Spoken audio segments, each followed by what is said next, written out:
the situation in uranium is getting crazy. Situation in silver is getting crazy. Situation in general is kind of nuts, right? Inflation is going to continue to run hot. Oil is going to break above $80 a barrel, and by May, we're going to see the Fed raise interest rates by a quarter point.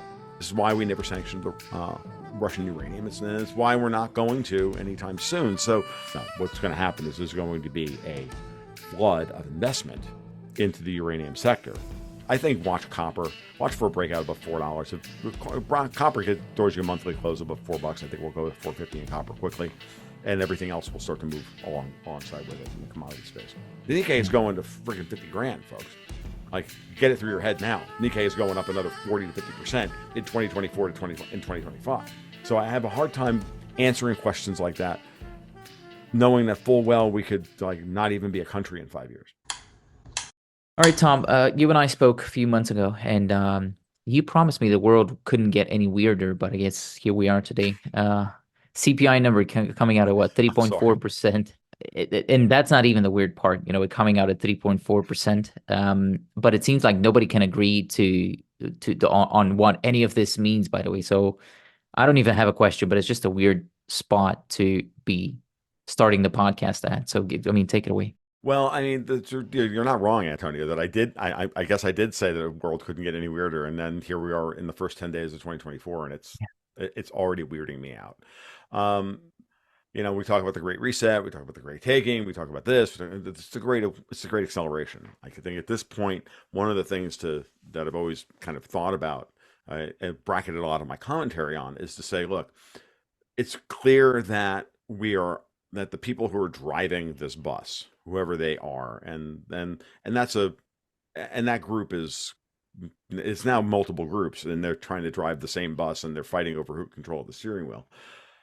And because of that, things are getting weirder. And the one thing they all understand is that they are all running out of time, right? They're all running out of the opportunity to pull off whatever it is that they think they're going to pull off. It doesn't matter if we're talking about, the British trying to hold on to the remnants of their maritime empire by subjugating Russia and getting the U.S. to hold on to the Middle East for them. If it's the European European colonialists wanting to try and hold on to sub-Saharan Africa and still colonize the rest of Europe, and by extension, then the rest of the world, and then there's the Americans themselves. Then there's the American sovereigntists trying to fight against all of these people, because clearly the United States is now at least 3 or 4 different factions, politically and economically, aligned with other forces, be it those who are aligned with and supported by the Chinese or the Europeans or the Brits, or are actually fighting for the United States themselves. And when you factor all that and everybody's anxiety at the populace level, at the people level, it's all just a mess. It's all just meeting on the battlefield of what we call geopolitics and exploding. Look at what's going on in Germany. Well, guess what's going on in Poland? It's just crazy town. And so everybody's going for broke, and everybody's pulling out, all the stops. It's, when I play a lot of board games, right? And there's one of the things that we do, that certain board games do, is they give you the opportunity to build up a whole big hand of cards, or a whole big hand of resources. And at some point, there's going to be that moment where you're like, I'm going to dump everything that I've accumulated over the first 2/3 of the game, and I'm going to use that to spam the board and try and bully the board and win the game, depending on the game itself and whatnot. Make my big move for the win. Well, it seems like everybody's doing that at the same time, right? This is not a chess match where you move, I move, you move. It's not that kind of game. It's more of a game of, I got these 20 things that I can dump. It's like a game of Risk where everybody turns in a set of cards all at once, and then my turn, I dump 30 armies on the table. The next person dumps 40 armies on the table. The next person dumps 45 armies on the table, and then a whole lot of dice get rolled, and we look up and we go, "Oh my God, that was pointless," or "That was dramatic," or whatever, right?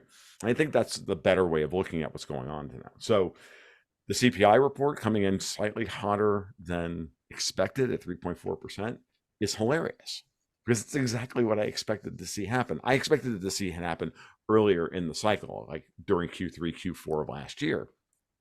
But it's happening now. The baseline effects have taken over.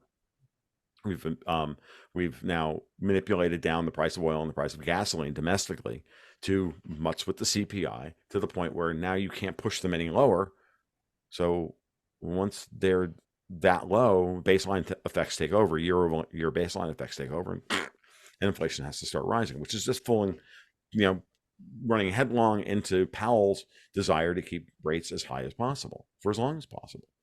And then that has its downstream and attendant effects on all the other players at the table who are looking for cheap money or looking for a way out of their balance sheet hole or this or that or anything else. And then everybody's just like, they're all looking to Powell and seeing if they can get him to move, and he's like, no, I'm good. But the discussion has sort of seemed to have shifted from is he gonna cut to how many times is he gonna cut? Well, yeah, that's the narrative everybody's having around Powell. We have actually heard Powell say this. It's true. Well, the dot and plot is Powell's the saying guy it. who's ultimately in charge of the rates. So I'm sorry, go ahead. The dot plot is saying it. But the dot plot is the opinion of both voting and non-voting members of the FOMC and their opinions on where they think things are. Powell is in control of rates, as Joseph Wang eloquently put it on Twitter right after all this happened, but the FOMC members are in control of their dots. So, and then for me to then I'll go back to talk about things that I've been talking about for 2 years, which is that after the net effect of the insider trading scandal that the Fed was hit with back in late 2021, the net effect was that we got 3 ultra hawks or MMTers or communists or whatever appellation you want to put on them on the FOMC. So removing 3 of Powell's staunchest lieutenants on the hawkish side of things. So what a shock that the dot plot narrative began about how it was going to be, indicative of what's going on with the Fed. That started in June of last year with the June dot plot report, with that report, and it's become this big thing, and it's a narrative. And so at the end of the day, I remember reading an article on Zero Hedge right after the FOMC meeting, and they, and Zero Hedge does this all the time, and then they tend to ignore their own reporting on what's actually important, which is really odd behavior on their part, but they're wedded to their thesis, so that's fine. Where they noted that it's great reporting on their part, so don't get me wrong, right? Where they noted that a number of Fed FOMC members changed their dot for 2020 and for their dot plot right at the last minute based on some piece of data that came out. Like, please, it's so obvious. The doves were put on the board to be activated at a particular moment in time to spin it, to help cement the narrative. We had a natural rally after the yield curve normalized too much in late Q3, early Q4, and then we had a big rally, which you could argue was manufactured or not, doesn't matter, but it pushed global yields down around 80 basis points, and you would figure that rally in bonds would be enough, right? As we came into the FOMC meeting, and then at the last minute we had the dots come in a little bit more dovish than the market was expecting. As far as I'm concerned, that's management of perspective economics. That's what Jim Sinclair, rest his soul, used to call MOPE. And he trained me in this stuff, and I learned it really well. And over the course of time, it's become very obvious that this is the way these things work. The goal being then, if you've got a market that is set up after an 85 basis point rally in global bonds for a natural bear correction, right? Bonds are overbought, so now they should correct a little bit, even if they're going to continue to rally. No, we're going to pound the point home that the markets are saying 7 rate cuts in 2024, and no one is saying 7 rate cuts in 2024 other than the market. Well, okay, but how did you manufacture that? You manufactured that by waiting for the market to get overbalanced short after a major rally and then surprise it and force short covering. And that's exactly what we got into the end of the year. And so, if I put on my Emperor Palpatine hood and I start playing the game, this is exactly the way I would play it. I would activate those people at that moment in time to do that exact thing. It's like, why is Mitt Romney in the Senate? It's in order to activate him on a particular vote at an explicitly important moment in time. The rest of the time, he can do whatever the hell he wants. It doesn't matter. But at a certain moment, he, Murkowski, Collins, and the rest of them will all betray their party and the country to get some ridiculous globalist thing through the Senate. And then, they'll take the slings and arrows of it. And then 9 times out of 10, after they do that one thing, they then announce their retirement. And they're not going to run for re-election. We see this all the time.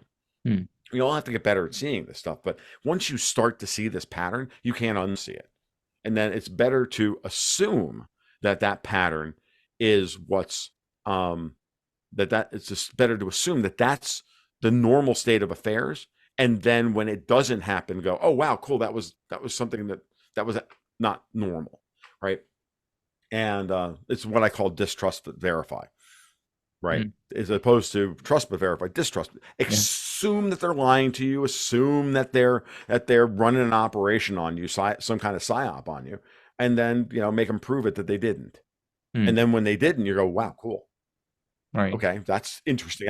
That in it of itself is noteworthy, because when they tell you the truth, that's actually noteworthy at this point, because they're going to lie to you.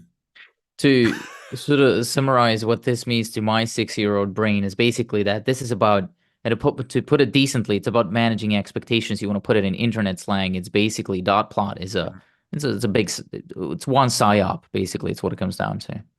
Or it's a limited hangout, right? Another way of putting it is that the dot plot is the latest kind of limited hangout. We're only going to talk about how we're going to manage and shape perception in order to get to that point where we're going to force the Fed to pivot. And I'm not saying that the Fed's not going to cut rates this year.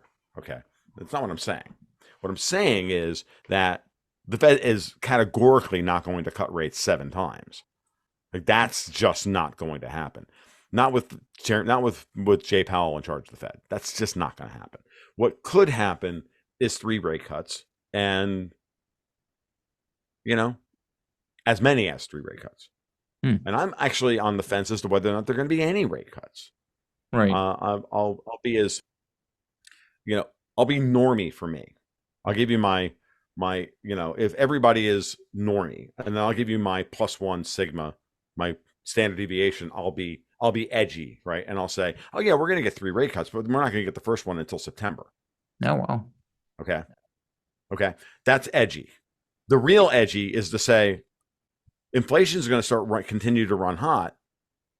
Oil is going to break above $80 a barrel, and by May, we're going to see the Fed raise interest rates by 1/4 point.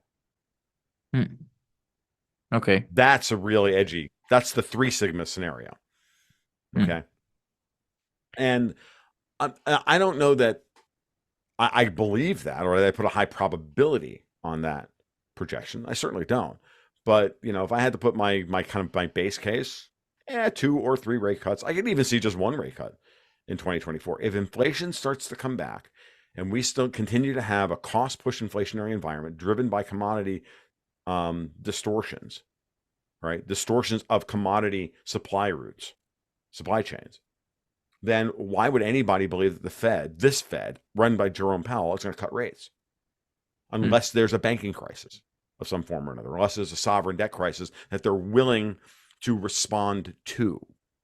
And I'm not convinced that the Fed is going to be willing to respond to a European sovereign debt crisis, or pick your poison sovereign debt crisis. If it's in the United States, possibly.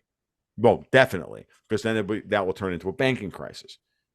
And so now everybody's turning. Now the question is that possible? I just published a podcast I did with Vince Lanci the other night. We published it about an hour ago. So we're doing this on Thursday, January 11th. And Vince and I go over this for about an hour and a half as to when the reverse repo facility phases out, and when all of this stuff, when the Fed all the tools that the Fed had garnered, all the assets that the Fed had garnered to dump on the market over the course of the first couple of years of the tightening cycle. Mm, the $2.5 trillion in reverse repos, all this stuff, right? right. When that's all spent, what's going to happen next? And I think a lot of people are expecting a kind of Armageddon, a kind of massive change in Fed policy. It's when the Fed's going to have to end QT, and go. And this is the part that's very insidious. They're going to end QT and immediately have to go back to QE. Mm, Why? No one ever makes the people who promulgate this never make the argument as to why they would need to do that. Just that whatever happens, if we always have a step function change in our policy, right? It can't be that we went from, you know, $95 billion worth of QT and 5.5% interest rates, that we can't then go to, I don't know, 5.25 and $65 billion worth a month worth of QT. No. We immediately have to go back to 2% and $5 trillion worth of QE.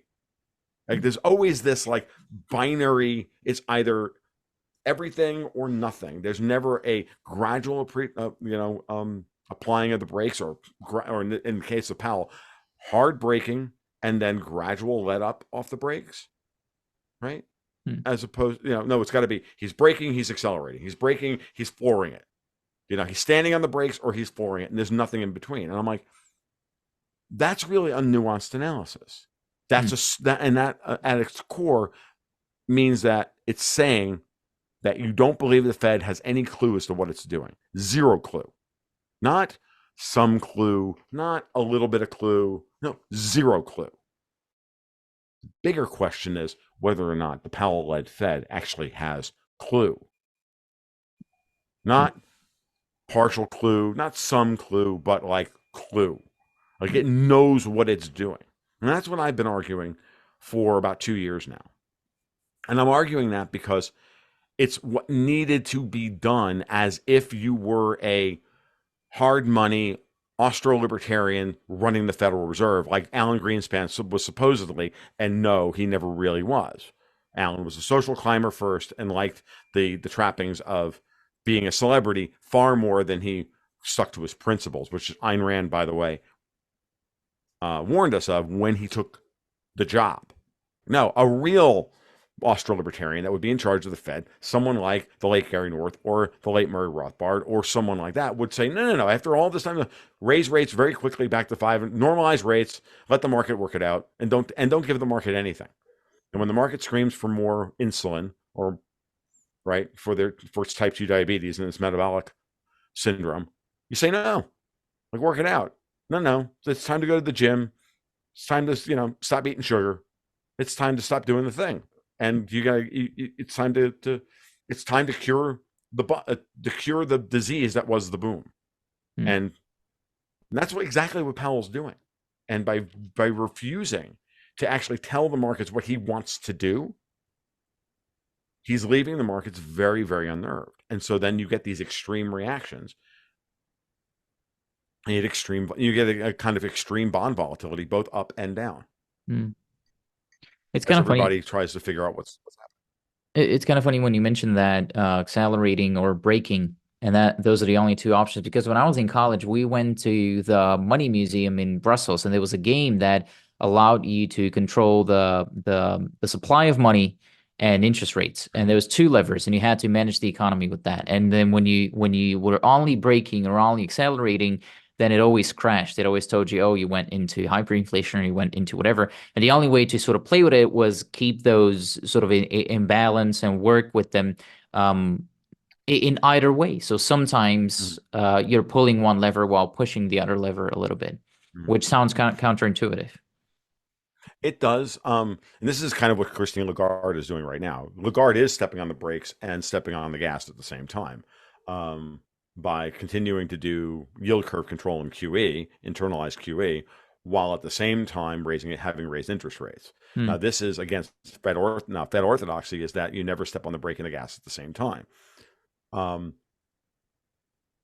One could argue that if Powell has over tightened again, Joseph Wang had a great article, great interview on Blockworks a couple of weeks ago, or this came out earlier in the week, and I watched it and I was like, wow, really nice way of explaining some of the things that are going on, and some of the things that were kind of jumbled around in my head, and I couldn't quite put my finger on it. And Joseph was quite eloquent in this. I absolutely recommend everybody listen to that interview. He said, "Look, it's Fed orthodoxy to not step on the brake and the gas at the same time, but what if the Fed has over tightened? What if they have? What if all the critics have said, who are right, who said, look, the Fed, you've gone too far at 5.5%, and then he pulls back to 4.5%?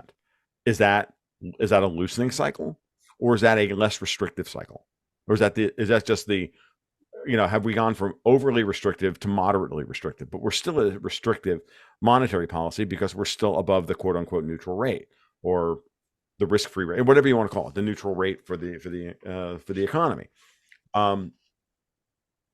It's a good question. It's a very good question. It's also a completely domestic focused argument. And part of what I try to bring to the table on this is to say the Fed has other concerns, since it's now trying to pull back from having become the central bank of the world, right? Everybody says, "Oh, the IMF is the central bank of the world." No, it's not. The IMF pretends that it wants to be the central bank of the world, but no, it's not. The Fed is the central bank of the world, especially when it was at the zero bound, and handing out free dollars to everyone and turning the United States dollar into the ultimate carry currency, even more so than the Japanese yen. Now, you want to create monetary policy for the United States that's not for the world? Whoa, that requires a completely different shift in mindset and policy, right? And that's the thing I think everybody overseas is scared to death of. And it's certainly against globalist dogma. They've been screaming their bloody heads off that the Fed needs to freaking pivot.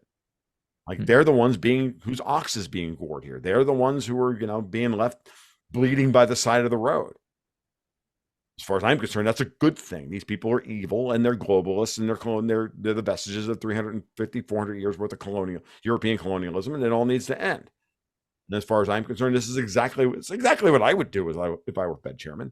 I'd raise rates until everybody domestically started screaming, and then I'd hold rates as high as possible for as long as possible while I drain, all the people trying to destroy my country.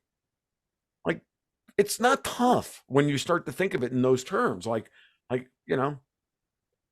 And that's that. I'm watching Powell, and Powell's basically saying that, but he can't say that politically with the, convocation of feckless traitors that we have in Congress, like Elizabeth Warren, who then want to turn right around and start screaming that we should revoke the Fed's charter and reabsorb it back into the Treasury so that we can do MMT and, further destroy the world. Like, no, Pocahontas, no, Lizzie Slapaho, you don't get to, destroy America.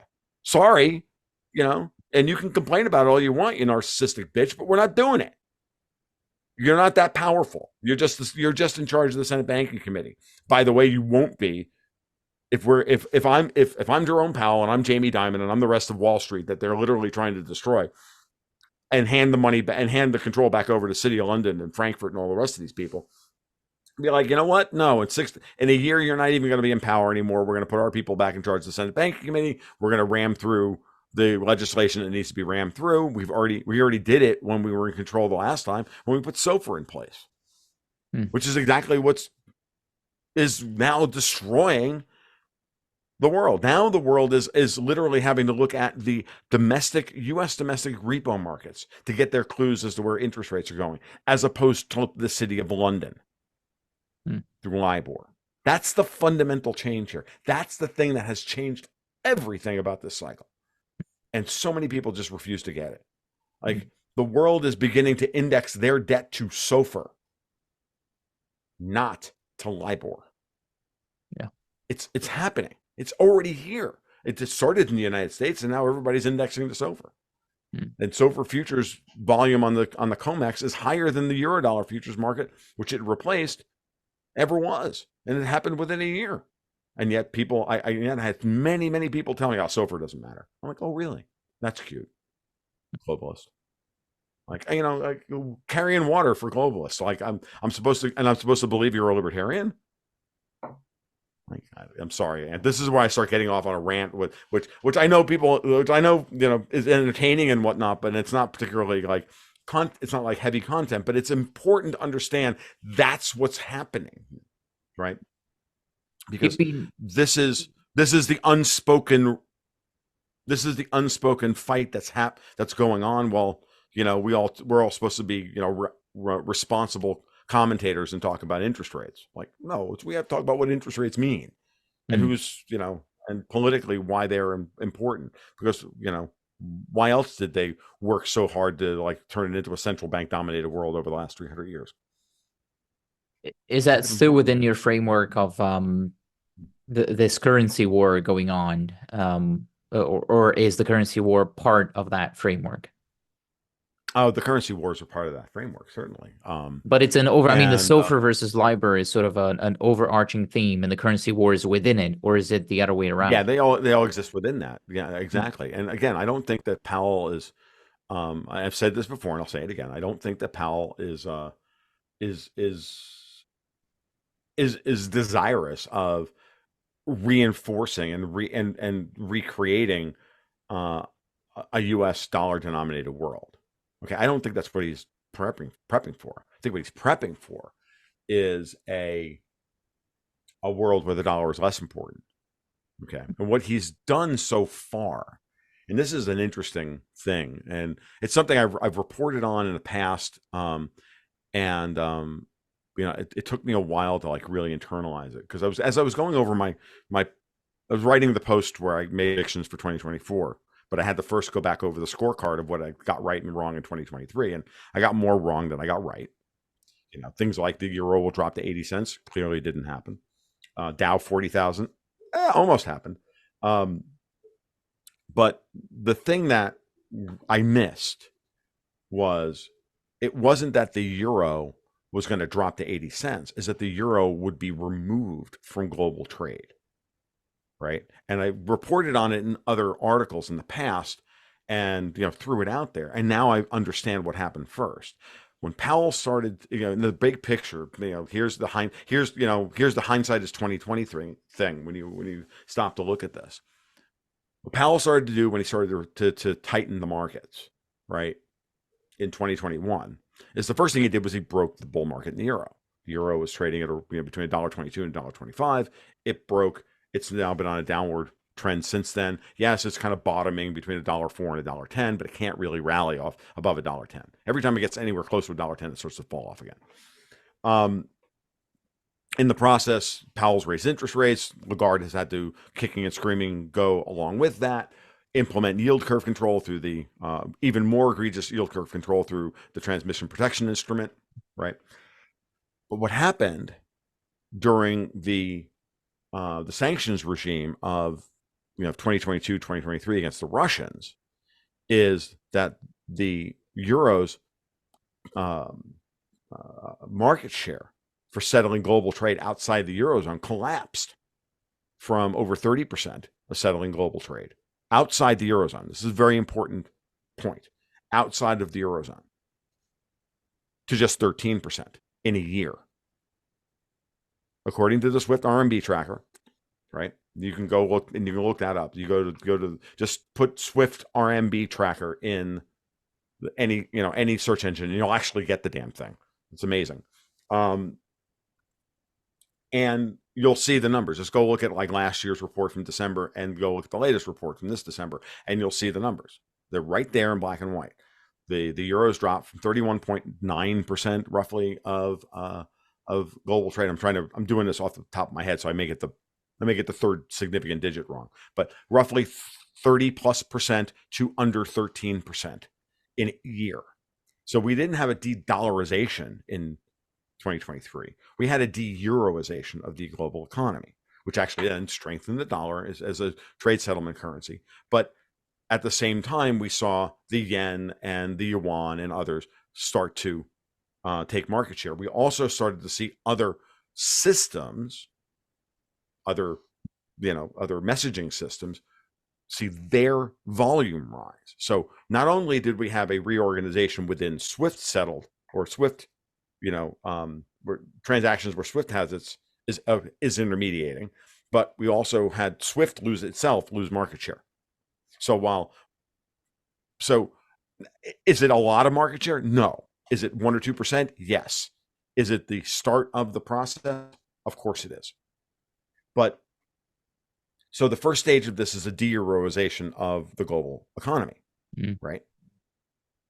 Now the stage is set so that when the next sell-off in the euro happens, it has to hit them domestically.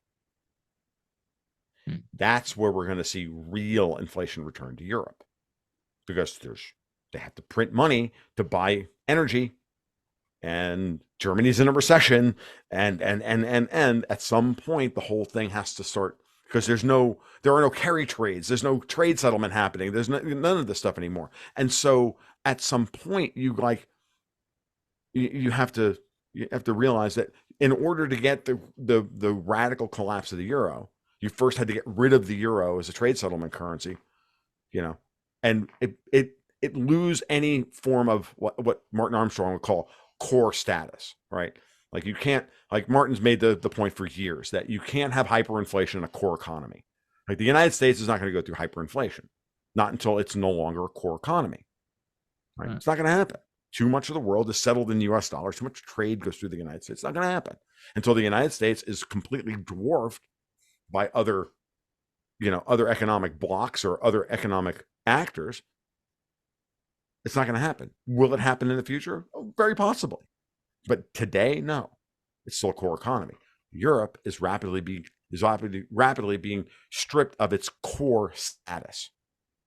This is actually fascinating. I'm looking at it on Statista.com. I found it. I don't know if that's what you meant, but I found it on Statista.com, and it shows most used currencies in the world for international payments in SWIFT from January 2019 to October 2023, based on share in total transaction value. So what I'm seeing is January 2019, euro was 35%, US dollar was 45%. You would say, oh, they're catching up. It's basically the same. Now, fast forward to today, US dollar is 60%. Euro is 13%. Yes. And so the only significant changes here are there's a big increase in the US dollar usage. So we've went from 45 to 60%, significant increase. And the Chinese yuan has went from about 1% to now about 3%. So it's tripled, still insignificant because only 3%, I suppose. And this is only SWIFT transactions, right? It's not tracking everything in the world, of course. But I mean, it's fascinating, it's significant. I wouldn't have known this if you hadn't told me. Yeah, no, it's interesting. I reported on this the first time it really started to show up back in like August or September. And when I published those, the collapse already happened earlier in the year. I say it from, I presented earlier from December to December, but that's just for, we're in January. So let's talk about what happened between 2022 and 2023, right? But really the collapse happened like really, really quickly. It happened in like 6 to 8 months. And so actually less, because we went from January to April. In April, it was 11%, 11.5%. And in January, it was 35%, 34%. Yeah, no, so it happened all of a sudden, right? And then what a shock. We had a banking crisis in the United States, had a regional banking crisis in the United States in March. I wonder.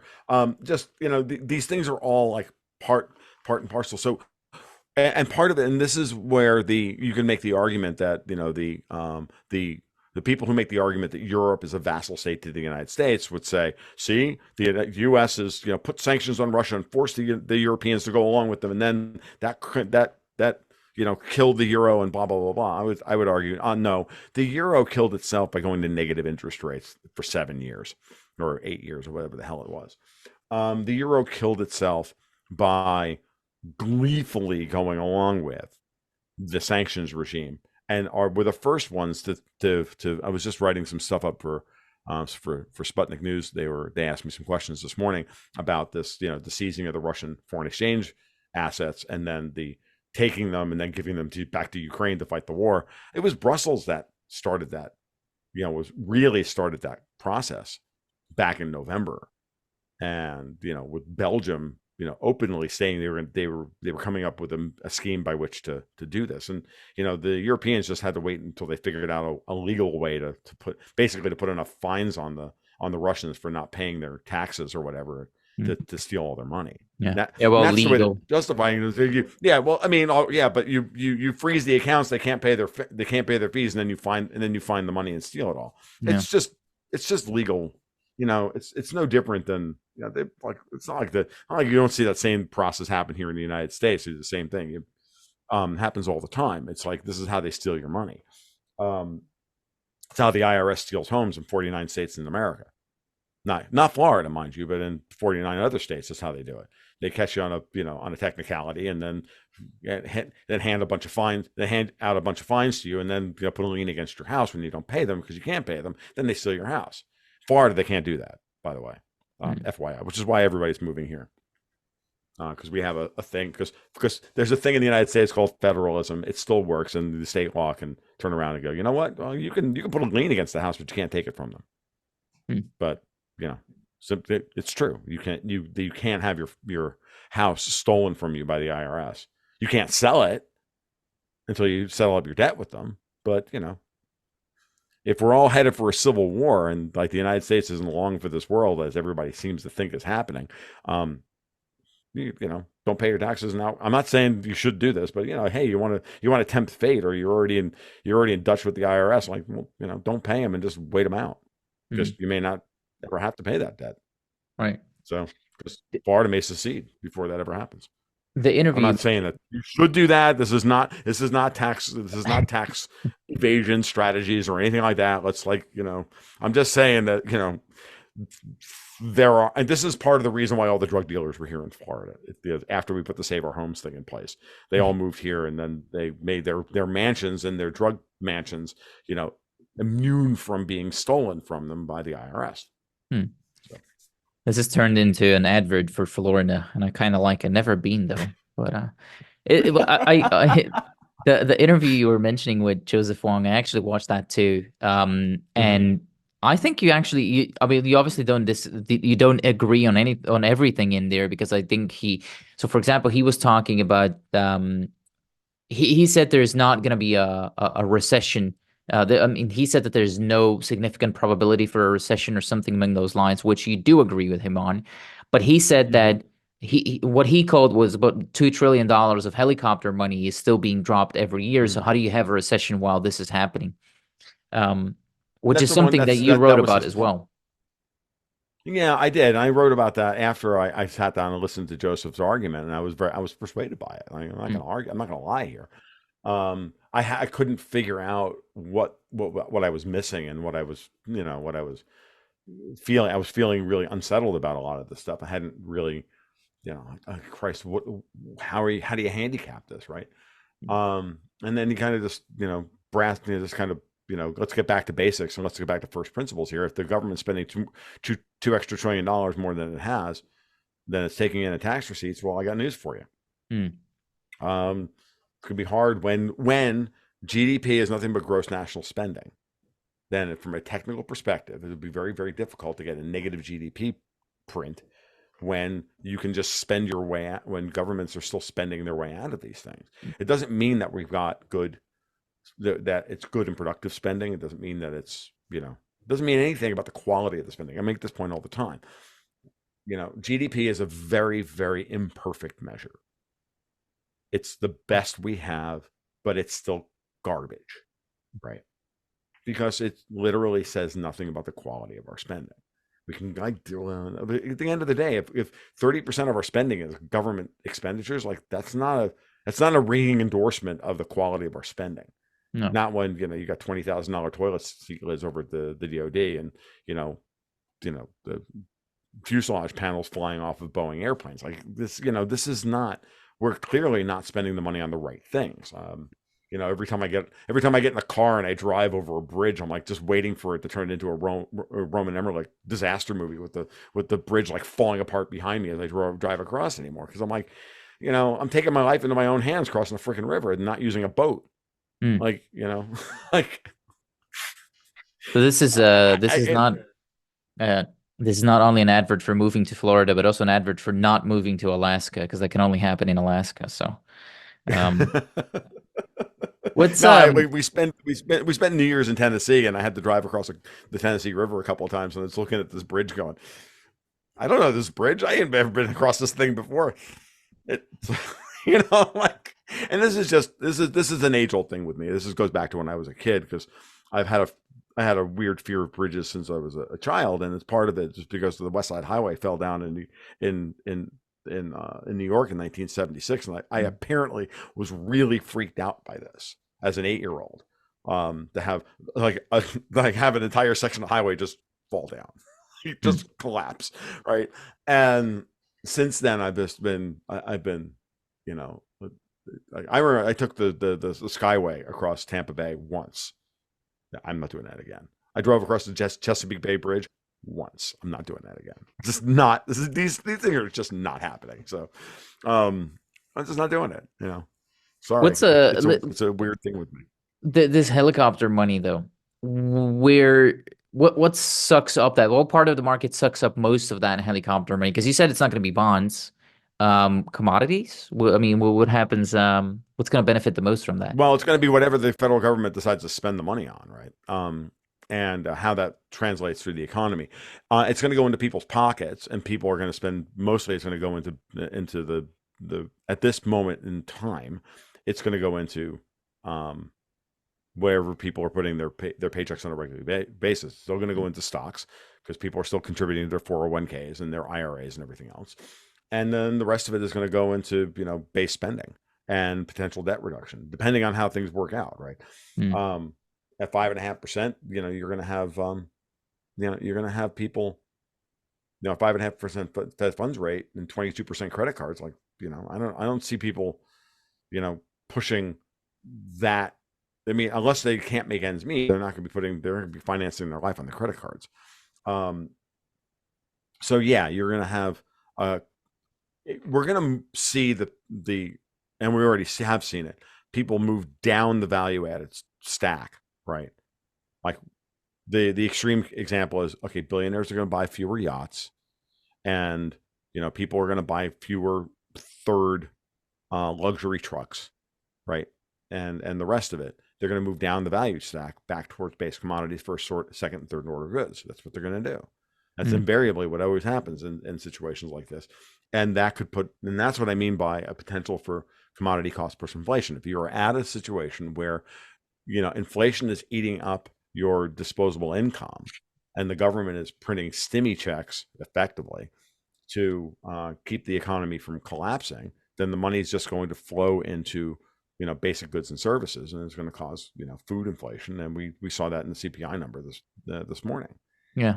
That food inflation was higher than was expected, and that was actually the big driver of it. Apparently, this morning I didn't have a chance. I've been too busy this morning to go to dig into the guts of it. As I read basically the headline over at Zero Hedge, and they mentioned that food inflation was the driver of this. And I'm like, I'm not shocked at all by that, right? So, Mm. um, It's not. I let's see. The Kabasi letter posted something on that on Twitter, and mhm. saying that while we're seeing 3.4%, so everybody's calm and happy about that, but then when you actually start digging further, some of the stuff that you maybe don't think about when you're reading the CPI, but they're there, like car insurance inflation is 20.3%. Transportation inflation is 10.1%. Car repair inflation is 7.1%. Rent inflation is 6.5%. Homeowner inflation 6.3%. Mhm. Hospital service inflation 5.5%.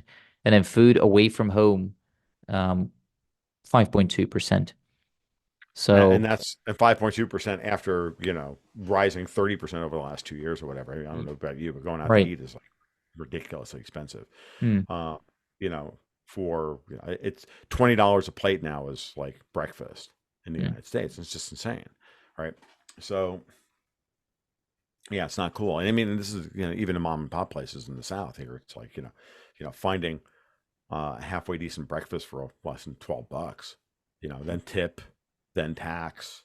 Yeah, I mean, by the time you're done, like even 2 eggs, hash browns, and toast are $15. Like, what are you kidding me? And a couple pieces of bacon, like $15. Like, are you kidding me? It's the bird flu. I can eat all of that. I can buy enough of that to eat for an entire week on that $15, and even at these inflated prices, right? Yeah. Like it's just crazy. Right. So I don't know. I'm yeah, nothing is going to change anytime soon. We're going to have the kind of inflation at the lower end of the base cost of getting up and getting to work is just going to continue to eat the middle class alive. And under those scenarios, you can have positive GDP growth and easily have positive GDP growth and a hollowing out of the society, Hmm. which is what we're going to have. So, Right. don't, you know, yeah, don't rejoice about the fact that mortgages are down a point. Like Hmm. it's a big deal, but it's not something to rejoice over Hmm. at all. But it's interesting you're saying that the money is going to go in stocks because I saw a chart from Lynn Alden recently. She was showing that virtually all of the equities are owned by a small group of 10% of Americans or something along those lines. And Mm-hmm. so I'm thinking what that basically means for my portfolio, which the only equities in there are related to the commodities market. And so you're saying no recession, no 7 cuts, bonds are still going to zero as they always were. Inflation is potentially heating up as well. I mean, as we're seeing right now. But where does that leave my commodity focused portfolio? Yeah, you should be fine. Commodity prices are probably going to take at least I think it's going to be another 6 months before we start to see commodity prices really start to rise again. And Hmm. and the problem is for a lot of commodity extractors is that it all depends on cheap price of energy. Now, we've had the energy prices come down. It's been about 6 or 8 months worth of lower energy prices with oil back below $80 a barrel. And remember that most people are hedged in fuel anywhere from 6 to 12 months out.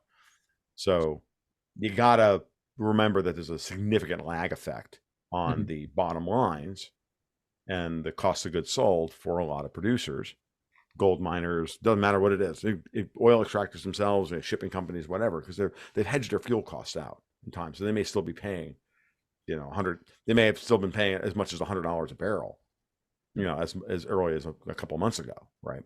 Yeah. So, but then they're going to be paying $80 a barrel going forward, or $75 a barrel going forward, right? Hmm. So, or however that works, and so you just have to realize that there's always these lag effects within the commodity space that makes it very difficult to figure out when you're going to make money on commodity stocks, right? Commodity based stocks. But for the most part, I mean, I don't know. Coal producers look strong. Uranium producers look strong. Oil majors are still paying, solid uh, um, dividends, even if Depends, yeah. their stocks are trading sideways. Um, Money is going to continue to flow into, they're going to flow into wherever people are putting. I mean, we so much money is just passive flows. I mean, I have a hard time believing, a lot of people who are really bearish on the market. These people I respect and I do podcasts with, all like Dave Collum, and I completely disagree on where we're going. Hmm. Yeah, I Stock saw wise. that. And it's not that I think Dave's an idiot or anything like that. Far from it. I love Dave. I think he's phenomenal. But we disagree, right? And we disagree because I'm like, we still have so much passive investing within the economy. Like, why would we believe that, like, the S&P 500, especially if Powell keeps rates higher for longer, it's only draining draining foreign markets that much faster. Like, I'm not saying that there aren't going to be better equity markets in the United States equity markets. I'm saying the United States equity markets are going to outperform emerging markets. You're already seeing that in the first part of January. Hmm. But then go look at Japan. The Nikkei is up 5% this week. The Dow's up, what, maybe a point. I haven't looked at it this morning, but maybe a point. I Maybe think it the was a half a Nikkei. point as of yesterday. But I mean, maybe point. It may if there's a rally this afternoon, the Dow will be up a point. The Nikkei's up 5% in 3 days. Hmm. Okay. And this is after taking a couple of months to base at a new all-time high, around a new all-time high. The Nikkei is Yeah. going to freaking 50 grand, folks. Like, get it through your head now. Nikkei is going up another 40 to 50% in 2024 to 2025 because and the Japanese are going to strengthen the yen, but they're going to let their bond market go. They have to. They Hmm. have to. Have to. So, um, like, and you can see Japan making very, very strong moves in order to secure commodity production for their industries. going forward, trying to buy U.S. steel, for example, trying to buy a Canadian steel company. Those are two perfect examples of this. This is a thing I've been hitting on for a long time. So, but do you expect Europe to outperform the United States? Do you expect most emerging markets, with the dollar still settling 88, more than 70% of global trade? No, of course not. Yeah. But then Right? you still There's have still these. too much dollar denominated debt out there. There's not that much euro denominated debt out there. Yeah. That's the problem. So Growing there's too. no I there's mean, no there's no and there's no the last point. There's no competition to the dollar yet. hmm, It's coming. It's in process, but it's not here yet. The right. euro killed itself in the process. And I was just agreeing with you. Sorry for interrupting. I shouldn't have, but it was. I mean, the No, that's all right. dollar denominated debt is growing with all these wars that the U.S. is lending money to. Eventually, that's going to have to be paid back, and then increasing demand for the dollar. Yada yada yada. I mean, Yeah. at 5.5%, at 5.5%, there it's going to be harder for people to lever up and lend in dollars, and that's fine. And they may, the arbitrage between emerging market rates and American dollar rates are now much tighter than they were than when the dollar was at the zero bound. That's what the thing about the zero bound. That's what was so unbelievably insidious. Hmm. Okay, is that it allowed people overseas to expand their businesses in the currency that they were settling a lot of their trade in. So they didn't have to do any currency conversions. They had to lose there, and then take out and then they would have to take out a higher interest local currency loan. Of course not. What, you're making money in dollars? Let's just borrow and do the expansion in dollars. Or if you're pardon the phrase, shitbag globalist, and hey, let's take those dollars that we're earning on our legacy assets that we extracted from the world through colonialism, and let's use that to destroy the United States. Hmm. By buying their political system and buying their judges and buying their prosecutors and and all the rest of it, paying the bail for pedophiles to run around, like all the rest of it. This is what's been going on, folks. This is the part you have to wrap your head around, that those trillions of dollars that were created and printed under Bernanke and Yellen, they're coming back. They're coming home to roost in the form of political destabilization of the very country that you were supposed to be. They were supposed to be serving, and then COVID was just another operation to get Powell to extend and pretend this process, and even though he didn't want to. And I'll be honest with you, of all the presidential candidates, I still think he's the best one. I'm still angry with Trump for signing the CARES Act in the first place, because now in hindsight I can see exactly why. See exactly the operation that was run on him. But whatever. It's what's past is past, and now we just have to deal with the fallout of it. And it damaged Powell's reputation as a hawk. It damaged his reputation as a guy who wants to, in effect, reform the Fed. And that's part of the reason why we've had to deal with this insane level of, oh my God, Powell's going to pivot. No, oh my God, get over yourself. This is, you gotta get over this. You gotta end it. It's very clear that Powell will try to hold on to this policy for as long as possible until something breaks, and until that something breaks, and as long as that break isn't that the something that breaks isn't a major money center bank on Wall Street, Powell's not going to pivot. And he's going to use the data that comes out as an excuse every time not to pivot, because his real target, again, is not inflation. His real target, again, is the latent inflation. If it is inflation, it's the latent inflation that exists out there as levered up offshore dollars that need to be collapsed. Their leverage needs to be collapsed, and then the balance of them needs to be brought home. And the dollar and its reign as the global reserve currency, because that's a thing we can no longer afford to finance. Can't do it anymore. And it's not good for us, but it's good for other people. And I've already gone over who I think those people are, and that's why I'm like, I'm just done. I'm done running cover for a bunch of Europeans who hate us. I hate to say it in those terms, but that's exactly. And when I talk about European people, I'm talking about the European oligarchs. I'm talking about the very people who've, that have tyrannized and victimized the entire freaking world for the last 500 years. They just believe that they have the right to run the planet and kill us all off because they don't believe the planet can sort of sustain more than 1 or 2 billion people. I'm like, yeah, I'm done talking to your Malthusian left brain. It's not having that conversation anymore. Your time is over and done. Humanity is far more interesting and far more innovative and capable than you give it credit for. Mm. You know, AI is not going to AI and robots are not going to replace us all. They're not. Got news for you. It's not going to happen. Yeah. And I that's that. uh But it's I it's a narrative. I agree with you there. And I don't know, just for the record, I don't hate you, Tom. I might be European, but I don't hate you. But no, you're right. I listened to someone No, compare. I mean, I know, but I get this all. It's easy. It's easy to misinterpret this. Mm. That rant. It's very easy to misinterpret. It's the same thing as I know most Europeans don't hate Americans. You hate our government. I get it. Like it's not tough. I hate my government. Like it's not hard.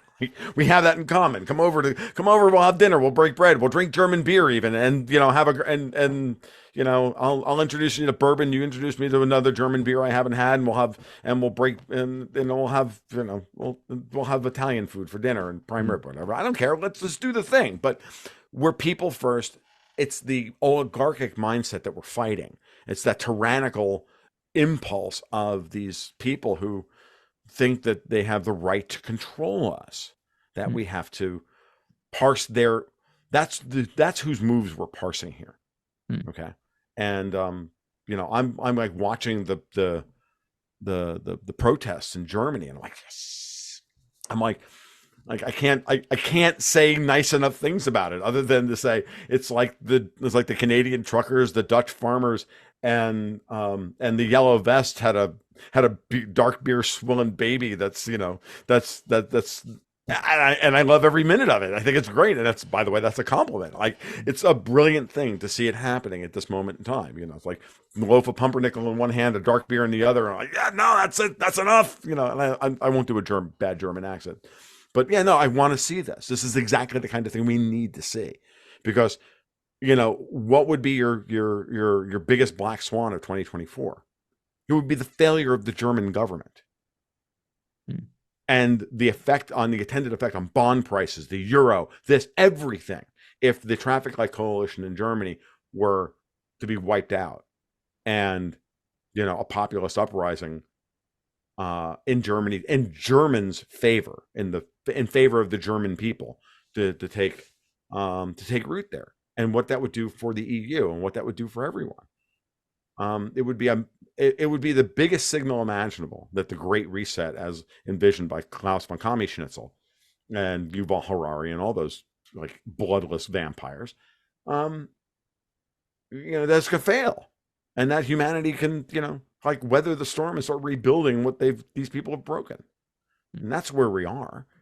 And certain things have to occur to put the pressure on the systems that are supported by the old that we have. Those systems need to be broken. Those old systems need to be broken. They were built on the back of ever decreasing, negatively biased money, meaning dollars that were trading below the neutral rate in order to accelerate and amplify the Cantillon effect to allow them to run an operation on all of us and build this proto globalist technocratic nightmare. Do you You can undo that really quickly with a whole lot of money above the neutral rate for a short period of time. You can undo that really fast. what do you think the neutral rate is right Instability. now? I don't have a good answer for that. Hmm. I wouldn't even want to speculate. 3%, 3.5%. I don't know. But I don't it's care. constantly I just changing want it. too, right? Because if you look at what's happening in the Red Sea, that's another moving part we haven't touched upon Yeah. yet. But Lynn Alden, again, she shared a chart of the containerized freight index or something along those lines. It was on the rise again. Right. And I'm thinking, does that translate into goods inflation sooner or later? Does that push the neutral rate higher still? And so on. Those are all things that I'm also thinking about. Yeah, no, these are great questions, Antonio. This is exactly what you're talking about. Again, the day after the Houthis started this process, and Maersk announced Yeah. the first time that they would be routing around the Suez Canal. I'm part of an email chain with a bunch of people whose names you've heard of. Financial commentators and whatnot. And one of them just sat down and did a quick back of the envelope calculation, which I posted on my blog, saying, look, you reroute 50% of the Suez Canal's traffic around the Suez Canal. and you do the math to the average length of the voyage and how much number 6 bunker fuel, which is just cleaned up crude oil, that you would have to burn on a daily basis to fuel those ships alone is 500,000 barrels of oil demand per day. Okay? 500,000 barrels. Now, I got news for you. 500,000 barrels of oil demand, marginal oil demand, is enough to shift the price of oil $15. Easy. Because oil at the margin is incredibly inelastic. At the margin. Which is why every OPEC cut is such a big deal, or every announced production cut is such a big deal, or every crude build is such a big deal, because oil price at the margin. And look at the way oil is trading. It's clearly trading with unbelievable levels of volatility. The kind of volatility that Bitcoin, wishes it still had. It doesn't. Bitcoin's a less volatile asset right now than oil futures are, by the way. Yeah. And it's only going to get less volatile once the once the ETFs are done, like getting their positions, right? So, like oil trades as a percentage of its price on a weekly basis, high to low, 7.5%. That's insane levels of value to give you an idea. Silver is only about 4%, right? Gold is like, I don't know, 2%. Oil should be the cheapest, should be the least volatile of them all. Why? Because it's the thing that's the collateral for everything else. You want to know why there's bond volatility? It's because there's oil volatility. Because oil is the collateral for all of the debt, right? Because without it's the first derivative or the first integral of bond prices. Because at the end of the day, bond prices are based on our ability to convert energy into productivity and spending, which undergirds the value of the bonds. Oil is the collateral of the world, and that collateral moves on a weekly basis, trading 24/5, 7.5% a week, and that's tripled in the last year and a half. It used to not be that way. Davos and company have gone out of their way to increase the volatility in oil on purpose, in order to make it uninvestable, in order to make it difficult to figure out whether, what the mutts with price discovery. They want you to believe that oil doesn't have an equilibrium price. And why? Because we're moving away from oil. Bullshit. We're not moving away from oil. Oil demand is going up. Global gasoline demand. The IEA finally had to admit right at the end of December, that global gasoline demand hit a record in 2023 and is going to go up again in 2024. Global gasoline demand. But EVs are supposed to be taking over the world. But are you out of your mind? Like, where's all the gas demand coming from? Oh, but the United States is the big driver of gasoline. No, it's not. Apparently not. Like, this is just insanity of these of people writing headlines and boiler room punters on Wall Street aping it in order to make a 5% vig. And we're sitting here watching this play out, and we can't even price the base commodity of the world anymore. Did you see what happened this morning, actually? And shout out to Brandon Balo on Twitter. He shared a headline from Bloomberg saying Hertz to sell about 20,000 electric vehicles from U.S. fleet. Hertz is a car for rent company, huge company if people don't know. And then the last point said company expects to reinvest a portion of the proceeds from the sale of EVs into the purchase of internal combustion engine vehicles to meet customer demand, which is to say, customers don't want to drive EVs. And they're selling them hoping cars, not even as rental cars.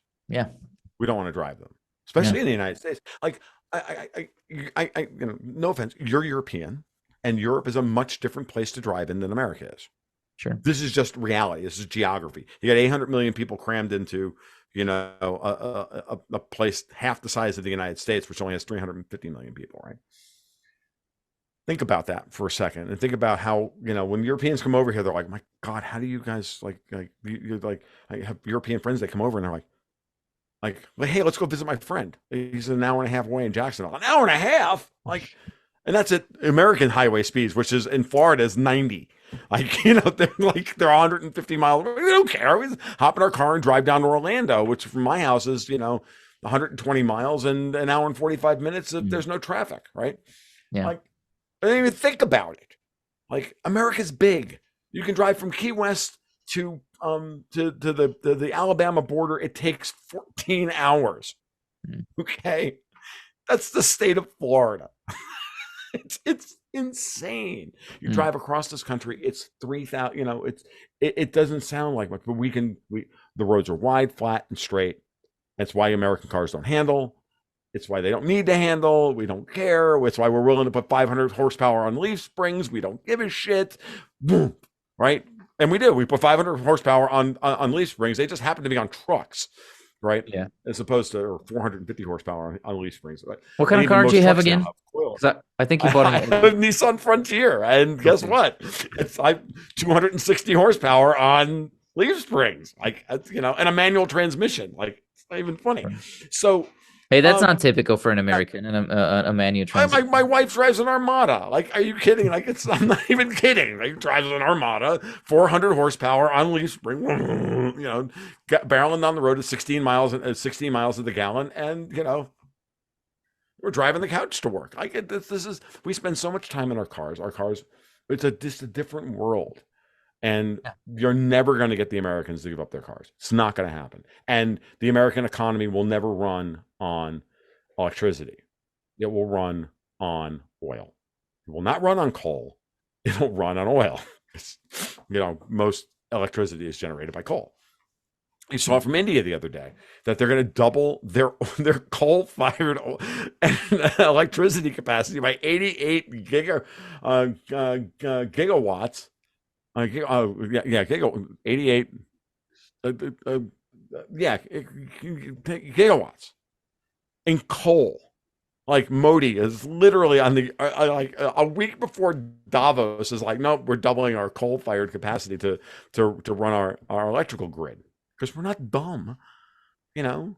Or you know, I know you think we're dumb because you know you're ultra wise, insouciant, and cultured European oligarchs, and we're just you know we're just dumb Indians. But like, not, and I mean this, and I don't mean you know I'm saying dead serious. Like, there's nothing more obnoxious, and then and arrogant than old European money. I'm sorry, in my 56 years on this planet, I ain't seen it.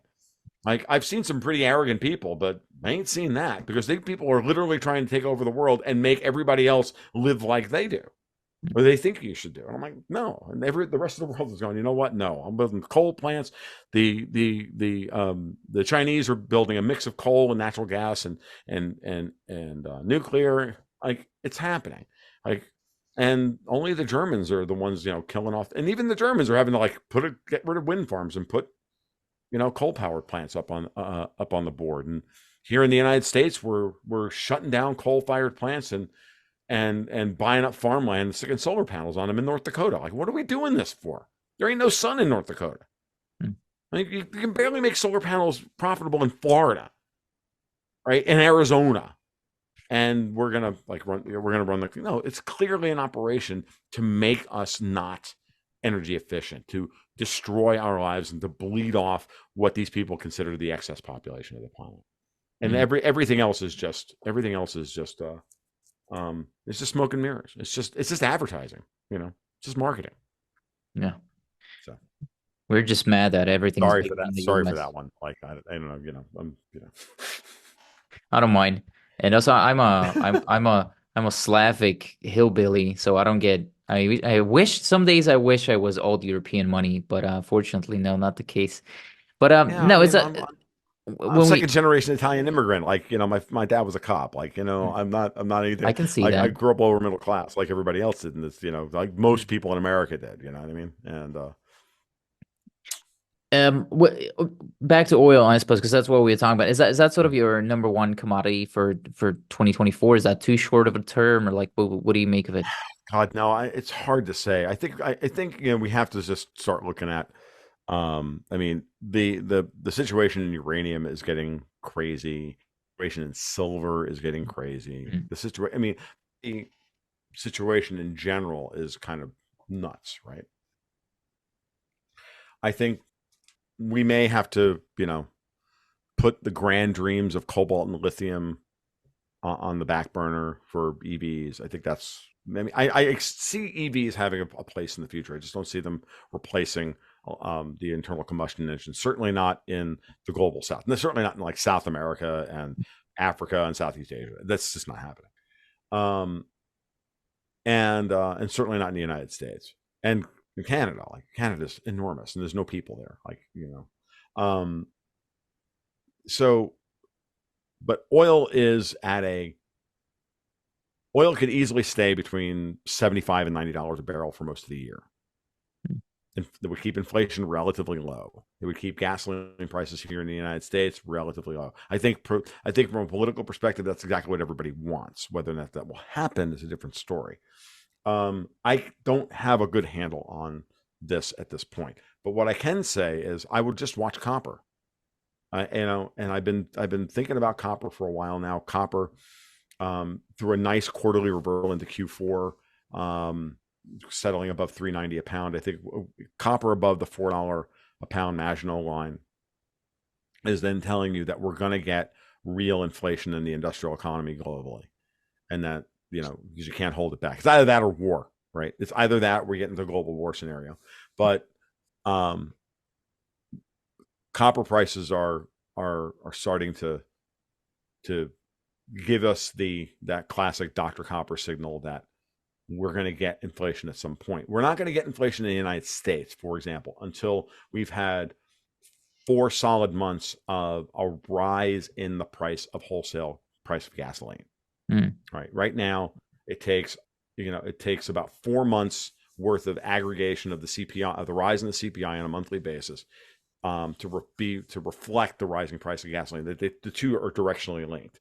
So if you just keep a rolling 4-month average, right? So a 4-month moving average of the CPI increase, and you chart that versus the end of the month price of wholesale price of gasoline futures, you come up with a pretty good directional match for inflation.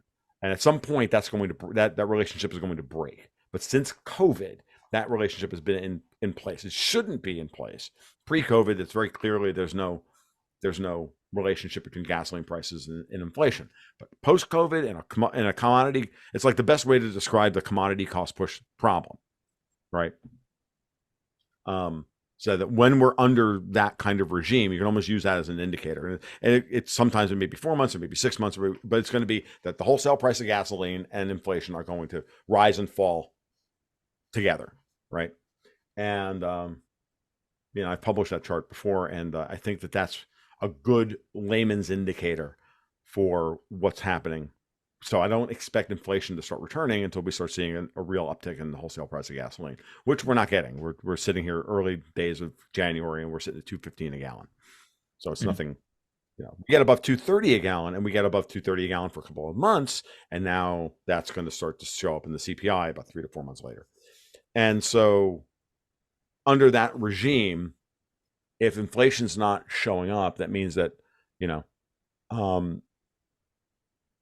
I don't expect oil prices to start rising either, unless we're getting global demand is then putting a tremendous shock on domestic demand. But the problem is like everything else, we're producing a ridiculous amount of oil here in the United States right now, and until that falls off, it's going to be hard for oil prices. It's certainly going to be hard for West Texas Intermediate prices to close with Brent crude. So. And that now is a drag on Brent crude. So I don't have a good answer for that one. I think watch for a breakout above $4. If copper gets towards your monthly close above $4, I think we'll go with $4.50 in copper quickly, and everything else will start to move alongside with it in the commodity space. When you say uranium is getting crazy, that's you're probably one of the best people to ask this question to. But I've been thinking about that too. Is that it seems like there's not going to be any immediate supply relief, as in mines are not going to get built instantaneously, even if a bunch of money is thrown at it. But what could happen is what happened to gold in the 30s, I suppose, or could it? I mean, let me ask that as a question. Could it happen? Could the same thing happen where the U.S. government says no private ownership of uranium, every futures trader, every, your spot, they all have to give us their uranium at this fixed price of, let's say, $50 or whatever it might be. Could that happen? Uh, it's a good question. We don't have the processing capacity to turn it into usable fuel Hmm. um, here in the U.S. That's why we're buying a lot. We're still buying uranium. We're not buying yellow cake from the Russians, by the way. Not anymore, but you were up until now. We can buy the yellow cake from Kazakhstan, like directly. We don't have to go to Russia. We have Hmm. to buy the we have to buy the UP, refined fuel. yeah, Yeah, enriched we have to uranium buy product. the yeah, we have to buy the fuel. And I keep wanting to say single work units, but I know that's wrong. It's the SWPs, the SWUs, which is what the uranium fuel is measured in. We buy that from the Russians because the Russians own somewhere between 40 and 50% of the downstream uranium market. Hmm. So the Russians have a lock on the entire uranium, up mid and downstream uranium market, and so this is why we never sanctioned the Russian uranium. It's why we're not going to anytime soon. So, but I just saw something from the Biden administration the other day that they're getting ready to finally, you know, let's get some new processing, uranium processing domestically, and then once that happens with the Athabasca Basin up in Saskatchewan and blah blah blah. I don't know that we have to go to nationalizing yellow cake production because what's the point? Like you're gonna have to buy it. I mean, most of it comes from Canada anyway. Like there's not there aren't that many great uranium deposits in the world, right? There are a few, and that's that maybe, but I don't know. Not until we have the processing capacity to to then say yes, we're going to buy this in order to keep a lid on inflation and whatnot. I don't know. I think not with what I see coming, right? Hmm. If the Bidenistas, the Obamaites, whatever you want to call them, the Davosians that run the current administration, if they get their way, yes, you would see something like that. Hmm. If I'm right about what's happening with the commercial banks and Powell and everything else and what I would call the counter revolution, no. What's going to happen is there's going to be a flood of investment into the uranium sector and new power plant designs coming online. Hmm. That's what I would see. Right. And I Right. think that the infrastructure for that is all in place. The question is whether or not it's going to happen or not. So, And I'm even wondering if uranium matters that much to them. I mean, obviously, I know it matters for the energy security because it's still a huge portion. Nuclear is still a huge portion of your energy mix. But global demand, you can put it on an annual basis anywhere between 180 to 200 million pounds. That's mm-hmm. at current prices at $90. That's $18 billion. Mm-hmm. It's relatively small when you compare it to what's happening with oil, right? So is the focus really Right. going to fall there, or do you guys just keep paying the price basically for what you get charged by the producers? Yeah, I just don't see that it matters that much. It's not enough money to matter. Yeah, The that's what bigger I'm. question is, the bigger question, honestly, is, where uranium demand is going. We Mm, can see where uranium demand is going. Like that's pretty obvious. I state this all the time. I go back and look at the Rosatom's, you know, published book of business and how much money they have, and how many plants that they're, contracted to build for various people around the world. And you're like, around Asia, and you're like, yeah. And then the Russians are going to sell them the fuel. It's all going to be, these buy, operate, transfer on BOT contracts they'll build the plant, and then eventually, they'll build, operate, and then transfer it to the locals eventually over, 20, over a 10 or 20-year period. It's like the Russians are going to make so much money building nuclear power plants for people. It's just going to be stupid. And we're going to be looking at them as not as a gas station, but as a, as an atom bomb maker, basically. And most of these designs, that's actually not even fair because most of the Russians' designs are not designed around the production of plutonium, right? They're mm, not designed around that anymore. So we'll see. And then, the bigger question in the long term is, the role of thorium and the role of the uranium-233 cycle and everything else. Like, we have a way out of all of this, that the globalists just don't want us to see. because they just don't believe that the planet should, that they don't believe this Club of Rome idea. It goes back to the 50s and even earlier, which is this maybe the 1850s. This idea that man shouldn't be trusted with access to cheap and abundant energy because we'll just destroy the planet. And that's nice that you guys believe that, but I'm sorry, go fuck yourself. Like I don't buy that. Like I just don't. So sorry. It's not, and it's honestly not your business for humanity. It's not your business, but they've taken it upon themselves to believe that it is, and that's what we have to fight. And they've inculcated, multiple generations in the West, sadly, and even in other parts of the world as well, in this Malthusian mindset, and this idea that, well, we can't have an infinite world and a finite planet. I'm like, we can for our particular, for any actionable time frame that you want to talk about, like you, me, our kids, and our grandkids, or even our great grandkids. No, I mean, we've got hundreds of years worth to solve these problems.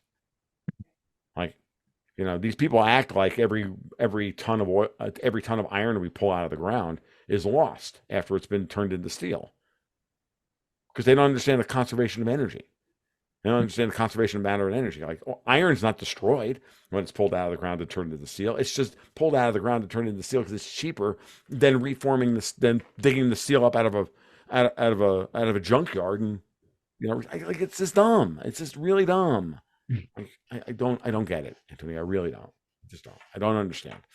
But regardless, I never have, because people just don't believe in technology. They don't believe in any of this stuff. So if I say $150 uranium, whatever it might be, I mean, that's not rubbing you the wrong way. That's not an amount, triple digit uranium is not something that tells you, oh, nope, government's going to step in and solve that pricing back down into double digits.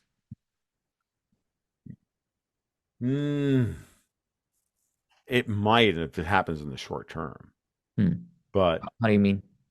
But if it happens too far too fast, right? It'll be a natural opportunity for some politician to make hay, and then they'll use it as a springboard to power. I don't, again, I don't know. Well, I mean, Elizabeth Warren is desperately trying to kill Bitcoin. Has she done so yet? You know what I mean? Like, everybody will try this stuff, and again, she'll try and kill the Fed. She'll try and kill this one. They'll try and kill these markets, and then the question will be whether or not, like the bigger issue is, even $150 a pound uranium. Aside from the fact that I think we have like a 10-year supply domestically, like stored. And I mean, we're not in a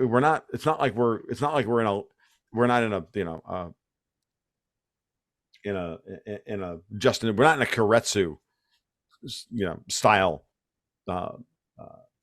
supply chain problem for uranium like we are with gasoline or anything else. We're not in that problem. We have plenty of uranium fuel to take care of things. That's not the issue. The issue is, there's this new demand coming online that is going to push prices higher. And then the question then is, even at that price, is it enough for it to translate into, translate into price at the pump, right? At the socket. I don't know that it really that it matters very much. That it would, the question isn't going to be the price of uranium. The question is going to be, how much of a mix of uranium do you have in your toolbox? Because still at that price, what you're saying then is that, okay, that means that everything else is going to be even that much more expensive, right? So I mean, if it's just a short-term supply spike, price spike, then that's fine. But we'll see. I don't. Right. Again, it's like I'm having a hard time making any arguments that are longer than 5 years to have any kind of political significance for the United States. Right. I have a very short time horizon at this point for what things are going to look like politically for the U.S. So I have a hard time answering questions like that, knowing that full well we could not even be a country in 5 years or 7 years. Like, this is a real issue for us. We're being pushed into this. So the question is, are we going to, are we going to take the bait and go, yeah, the water looks great down there, because it's clear and blue. The problem is that it's 6 inches deep, you know. And just no, like we didn't all just turn into cliff divers all of a sudden. Like this is the problem, and so I have a hard time with questions like that for that exact reason. So. Yeah. Well, my wife tells me 6 inches is all it takes, so I'll take it any day. Topic for another day. It's no, I know you almost have to go here, but we've actually come full circle that Okay. because I've been thinking about how much of all that we're talking about here, what the power is going to do, where this is going to go, where that's going to go, how much of all this depends on real life economics and how much of it depends on politics, especially in 2024 because it's a sensitive year. So, what do you think? The simple way of looking at it is that it's a mixture. It's actually I think this may wind up being the year in which both of those things are equally important and they meet and explode. And I say that, that the reality of what people actually want and the reality of what the politicians want for them is going to reach that fork in the road where we're going to find out who's going to win. Right. Do you think it even matters? What's that? Do you think it even matters who wins at this point? Yes, I do. I think I think the next 100 years worth of humanity fate hangs in the balance. Humanity or U.S. centric specifically? No, humanity. Okay. No, I firmly believe this. If the globalists in Europe win and get what they need, they will usher in another 100 years of dark age for the planet. I firmly believe this, and I think that the United States is the fulcrum on which this all rests. That's my view. And then this is how if the United States survives it, then Fortress Europe is not created, which then creates which then forces China to be an antipode of it, blah blah blah blah, and then this actually allows for all of the old colonial systems of the last couple 100 years to finally just wither and die, and then humanity can truly decentralize properly, as opposed to being retarded from being able to decentralize properly and have to fight another 100 years out of this mess. And then I just don't see it. And that's my biggest worry. And maybe that's an overblown worry. And I'm happy to be wrong about that, because, that means it's a better world for my daughter than even I'm, under any circumstance than I thought. But as a Papa Bear, no, sorry, kill the globalists now. It's time to put the stake through the heart of these soul-sucking vampires and be done with it. And I'm okay with taking a punch in the mouth to do it. And I'm okay with taking a hit to my balance sheet to do it, in the short term. I'm absolutely okay with that. And maybe that's, I don't, I understand that this doesn't come without cost, right? We all lionize the men who made the great men who made their sacrifice to save the world from the Nazis in World War II. I got news for you. We might have to do that again. But these Nazis are in our parliaments and in our boardrooms. I listen to you and I hope you're wrong, but I have a suspicion you maybe aren't, especially over a long enough time frame. And yeah, for people listening who want to know more or read more, it's Tom Luongo, .me. That's where some of the free stuff is.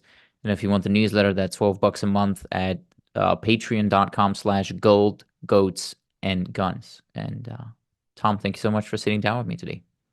Thank you, Antonio, for the invite as always. And I hope you have a great, I wish nothing but the best for everyone and yourself and all that stuff. You understand. I'm terrible at this part. So yes, thank you for everything. And we'll do this again sometime in the future.